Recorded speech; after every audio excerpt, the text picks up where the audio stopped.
Nscaler454 here. Welcome back to the channel. It's been a long time since I worked on the layout because I had to order some track. A lot of track.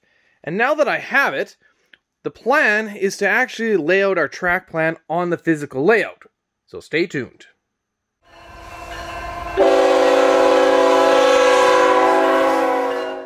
Let me show you a few things that I've already done.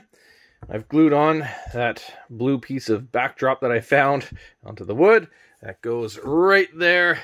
It's not going to be perfect, but it'll look a lot better than a big giant hole.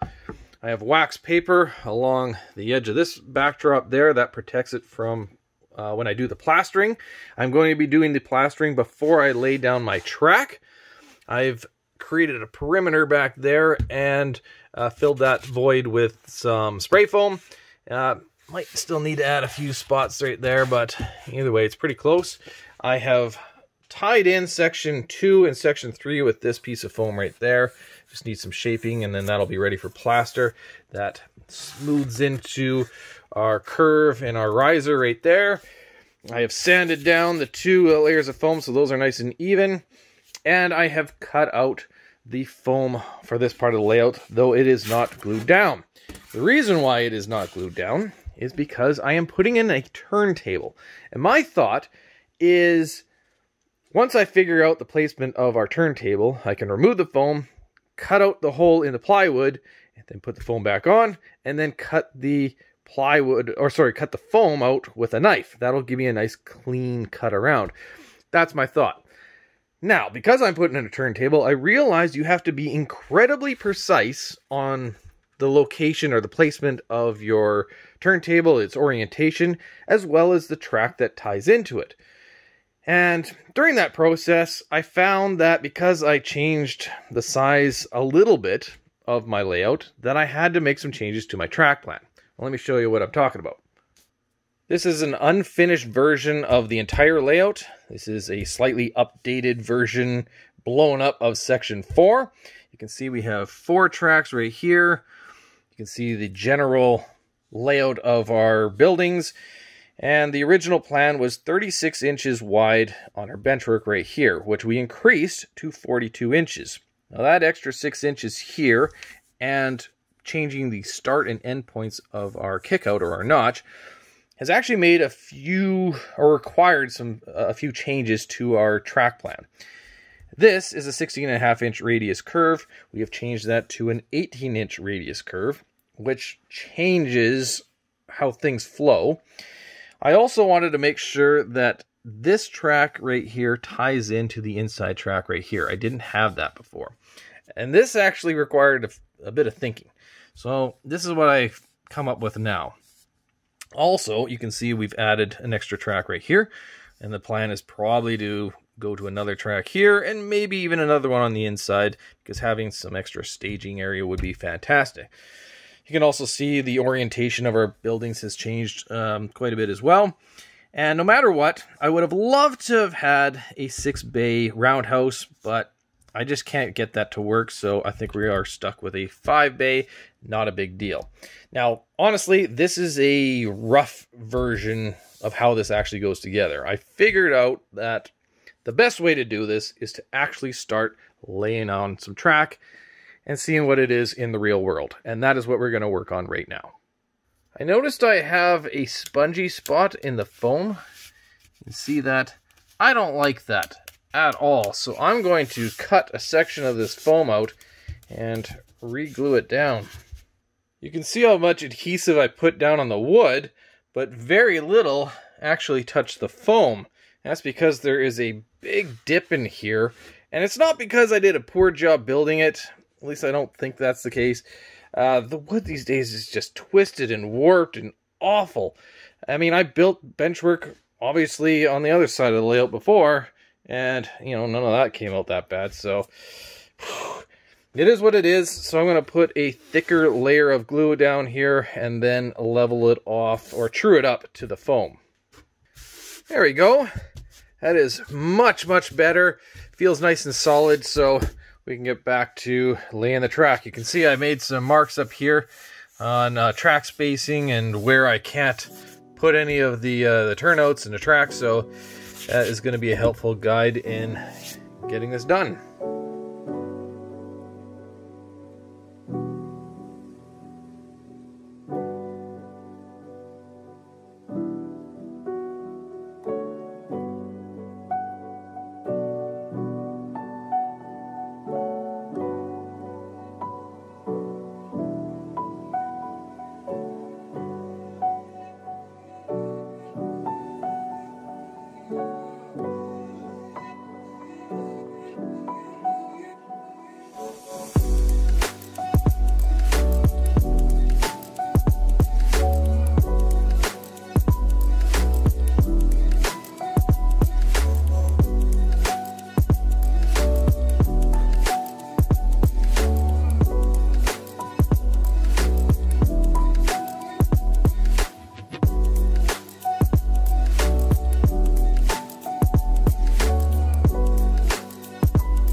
I think I have this section of track all figured out. You can see how it all flows together. This right here is our main line. This section of track right here, this curve will be perfected a little bit better once it's all glued down, but even right now I think it's looking pretty decent. Of course I need to build a piece of small track right between there, but I'm thinking it's looking pretty good. I have 4 rows of track right now. We'll be adding a 5th one right here, and potentially another one right here. We'll see. But you can see how that ties into the curved turnouts right there. And so far, it's all looking pretty decent. But now that I have the track, marked down with some lines on our foam board, I can go ahead and start branching off and seeing how that ties into our turnout, which is going to be somewhere in there. So that's what we're going to work on right now.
I finally think I have this the way I want it, or at least the way it needs to be.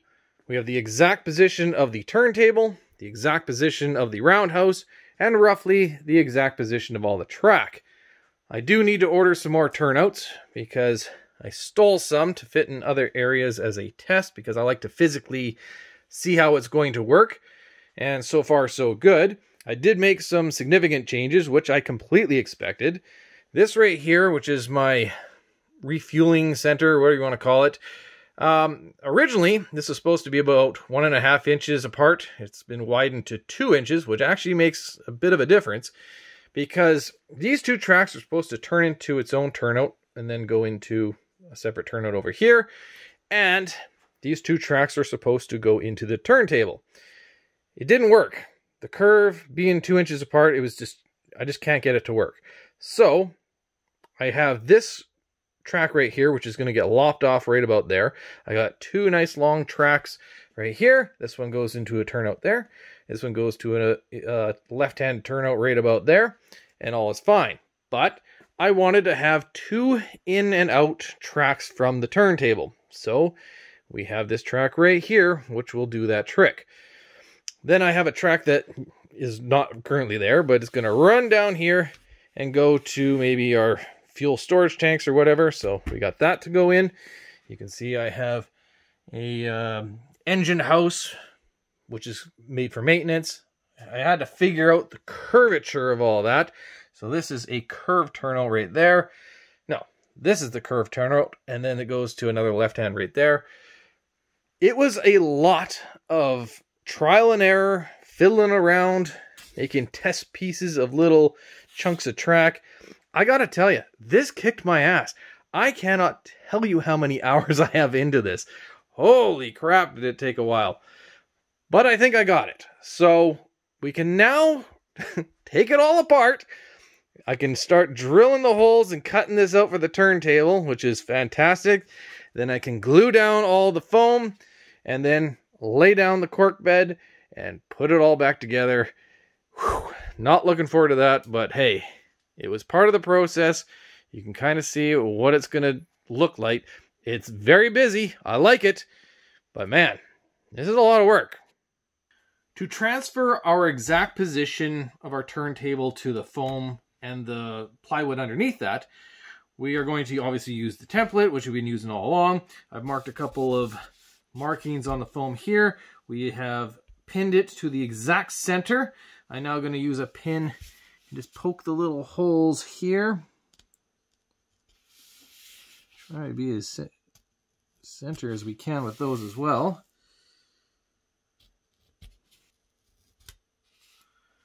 Okay, those should be able to drill out. I pinned around this little notch that I need to cut out for the optical sensor. We'll now remove the template. That's obviously our center hole right there. Now what I did is I made this little tool, if you could call it that. Make sure it goes right to the center.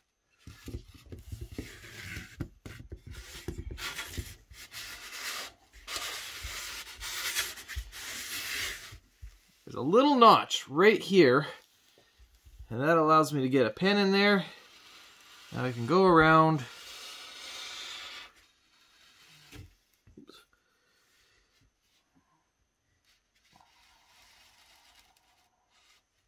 The other thing I did was drilled a hole through a relatively thick piece of aluminum so I can keep my drill bit as straight as possible when going down to the bottom layer. You gotta make sure that is where it needs to be. Okay, I'll hold that down pretty tight. And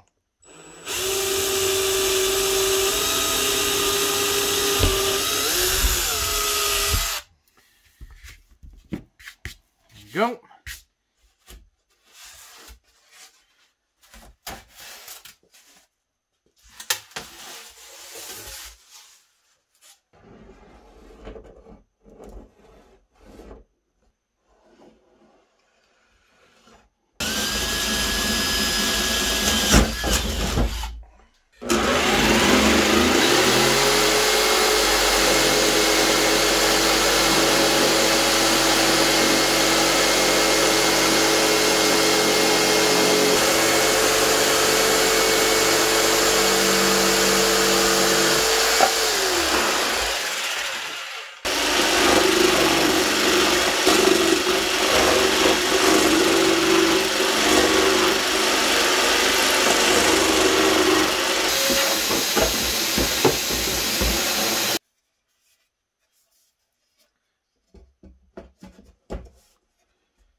we go. It fits. So we have our foam board all laid down and secure. I actually went through 1.5 tubes of the adhesive because the wood is so wavy and there's so many low spots. I had to lay it on quite thick to ensure that I could true up all the foam to each other. That was very important to me. But I am certain there's going to be some spongy spots here and there, and hopefully it's not so bad that I have to pull this up, because I don't want to do it again. But it is down, it is drying, and in a future video, we're going to tackle our turntable. We'll actually cut that out and set it up, but I have some thinking to do for that one first. And then obviously we're going to lay down the cork and the actual track and actually secure this into place. So this might not have been the most entertaining video out there, but it's part of the process, and that's the latest update I can give you. So if you like it, hit the thumbs up, subscribe, and thanks for watching.